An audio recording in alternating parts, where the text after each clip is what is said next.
Would you say Sachin Tendulkar is a great batsman? If yes, and I hope you say yes, why and how? Would you actually look into the whole career of Sachin Tendulkar and see in each match how much runs he scored? Never, right? What would you do? Rather, you would just look into some specific numbers or metrics. And what are these specific numbers or metrics called?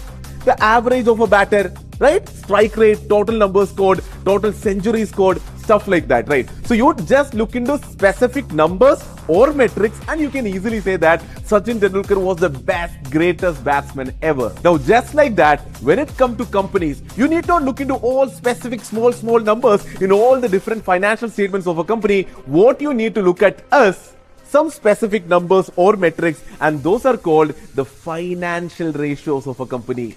Okay, so never be intimidated and scared when you look into balance sheet, P&L statement, cash flow statement, and you see a lot of different numbers. Never be intimidated. All you need to look at the end of the day are a few financial ratios, and those are exactly what we are going to learn in this video. So hi all, welcome to the 18th episode of the complete learning series of stock market investing and trading. As always, I put all these videos into a series. The series is put into a playlist. The playlist is available here in the I button. Make sure you watch all the videos in the right order and learn really well. Let's all invest together and grow together. So that is it. The agenda of the video is super clear. We have learned about the different financial statements of a company. Now, let's take different data from all these financial statements, put them into financial ratios, and then start analyzing companies really well. And then let's move ahead with strength in our long-term investment masterclass. So yeah, with the agenda being clear, let's get right into the video. The name is Sharik Hussain. Welcome to Market Feed.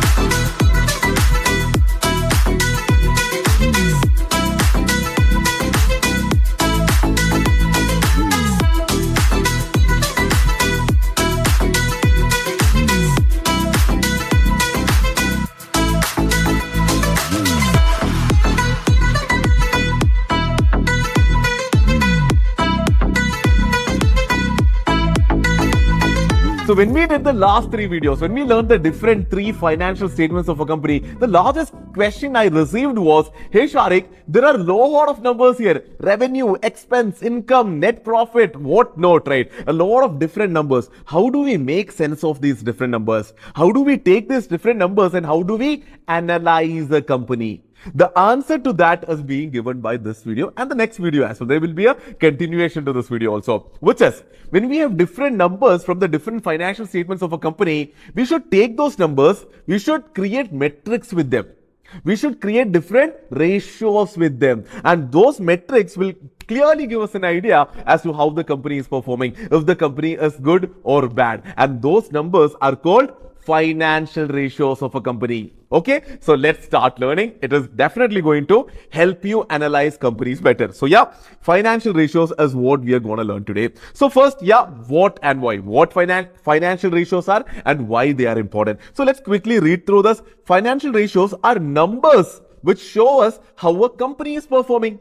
Right? It's as easy as that. Just like an average or a strike rate would tell if a batsman is doing good or bad, financial ratios are numbers which show us if a company is performing well or not. Now, the second point here is very interesting, right? That is, financial ratios are always to be compared to other companies of same industry or with previous year performances of the same company. Now, for this also, let's take an example. Let's say we look into strike average of Sachin Tendulkar. Now, how can we say Sachin Tendulkar is good?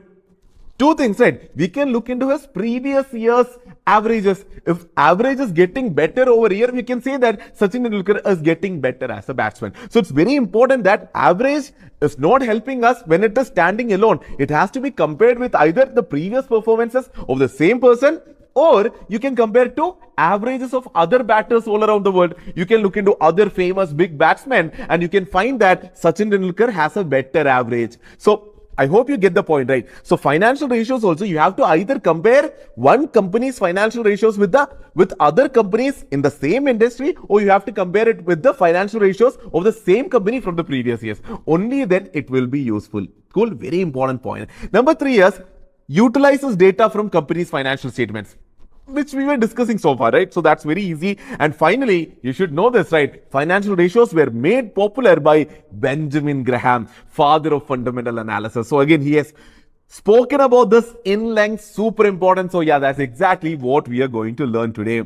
Now, when we start learning about financial ratios, let me tell you this, there are 4 different types of financial ratios. Number 1 here is profitability ratios. Now, you should understand that under profitability ratios, there would be multiple ratios or multiple numbers or multiple metrics, right? So I'm sure you would have heard terms like return on equity, return on asset, return on capital employed. All these are financial ratios, and all these financial ratios fall under profitability ratios. Cool. So likewise, multiple financial ratios of a company are categorized into 4 larger different types of financial ratios. Number 1 is profitability ratios. Now, as the name itself says, profitability ratios talks about the profitability of a company, how well the company is going in perspective of its profitability. Number 2 is leverage ratio. Leverage ratio talks about how well the company is utilizing debt. That is, if the company has taken loan or not. If it has taken loan, how much loan has it taken? Are those good loans or bad loans? So there are different financial ratios which talks about the leverage or the debt capacity or how much debt a company has taken, and those ratios are called, or they come under, leverage ratios. Next is valuation ratios. Now, these are different financial ratios which talks about the valuation of the company. If the company is valued well or valued bad, all of those comes under valuation ratios. And finally, we have operating ratios. These are financial ratios which talks about the operational efficiency of a company. Super important to know about a company. So let me tell you this upfront. In today's video, as time would be permitting only so much, we would be learning about some or very famous profitability ratios. We'll also be learning about very famous leverage ratios also. Valuation ratios and operating ratios we'll learn in the next video. So